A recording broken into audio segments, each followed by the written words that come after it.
নমস্কার বন্ধুরা, আপনাদের সকলকে স্বাগত আমার চ্যানেল দ্য ট্রাভেলিং ইঞ্জিনিয়ারে।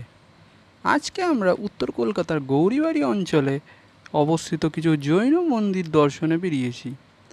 বাস থেকে গৌরীবাড়ি স্টপেজে নেমে পায়ে হাঁটা পথে আপনারা পৌঁছে যাবেন এই পরেশনাথ জৈন মন্দিরে। পরেশনাথ জৈন মন্দির চত্বরে 4টে মন্দির আছে: শীতলনাথজি, দাদাজি কা টেম্পল, মহাবীর টেম্পল ও চন্দ্রপ্রভুজি টেম্পল।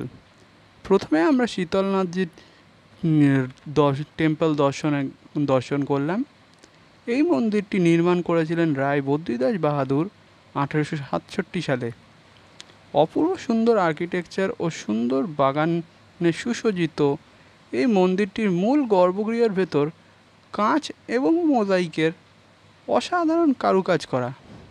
মূল মন্দিরের ভেতর ফটো তোলা নিষিদ্ধ। ভেতরে একটি প্রদীপ আছে যেটাকে অখণ্ড প্রদীপ বলে। সেটি টানা 156 বছর ধরে জ্বলছে। দিনে একবার করে তাতে ঘি দেওয়া হয়, কিন্তু কোনো ছাই পড়ে না প্রদীপে।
শীতলনাথজি মন্দির দর্শনের পর আমরা তারই পাশে অবস্থিত দাদাজি কা টেম্পল বা দাদাবাড়ি দর্শন করতে গেলাম।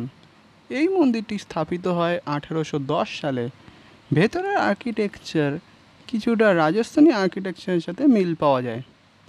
বিকেলে বাড়ির লোককে সাথে নিয়ে ঘুরে যেতে পারেন এই মন্দিরগুলো। নিকটবর্তী মেট্রো স্টেশনগুলি হলো গিরিশ পার্ক ও সোহা বাজার। অপূর্ব সুন্দর এই মন্দির খোলা থাকে সকাল 6:30 থেকে সকাল 11:30 এবং বেলা 3:30 থেকে সন্ধে 6:30 অবধি।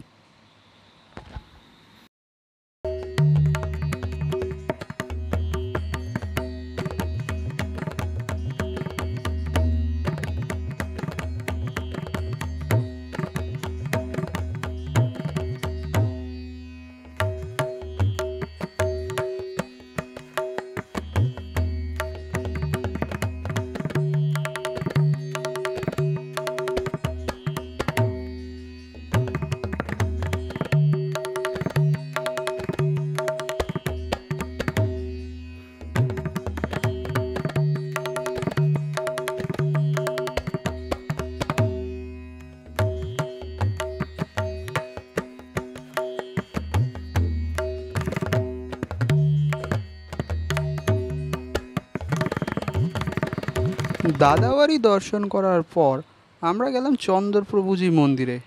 এই মন্দিরটি 1895 সালে স্থাপিত। এই মন্দিরটিতেও সুন্দর মার্বেলের স্ট্যাচু সহ মার্বেলের কারুকাজ করা অপূর্ব সুন্দর আর্কিটেকচার চোখে পড়ে। কোনো মন্দিরের ভেতরেই ফটোগ্রাফি অ্যালাউড নয়। আজকে ভিডিওটা এতটাই। আশা করি আপনাদের এই ভিডিওটি ভালো লেগেছে। ভালো লাগলে লাইক কমেন্ট শেয়ার করবেন এবং সাবস্ক্রাইব করে আরও এরকম ভিডিও দেখতে চাইলে বেল আইকন প্রেস করে দেবেন এবং ততক্ষণ টাটা।